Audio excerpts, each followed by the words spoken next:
Milk లడ్డూకి కావాల్సిన పదార్థాలు: కాజు 100 గ్రాములు, బాదం 100 గ్రాములు, పిస్తా 100 గ్రాములు,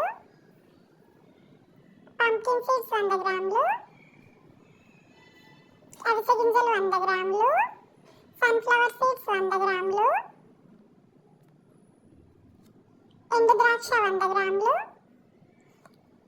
మినపప్పు 100 గ్రాములు, తురిమిన ఎండు కొబ్బరి 100 గ్రాములు, వాల్నట్స్ 25 గ్రామ్స్, వైట్ గోన్ 25 గ్రామ్స్, బెల్లం. వీటన్నింటికి 700 గ్రాముల డ్రై ఫ్రూట్స్కి 450 గ్రామ్స్ బెల్లం సరిపోతుందండి.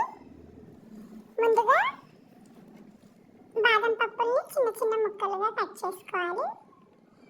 Full makhana also 100 గ్రాములండి. ముందుగా పెనం వేడైన తర్వాత నెయ్యి వేసుకోవాలి. తర్వాత ఒక్కొక్కటిగా డ్రై ఫ్రూట్స్, బాదం, కాజు,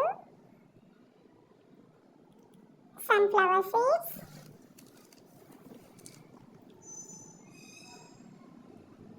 వాల్నట్స్,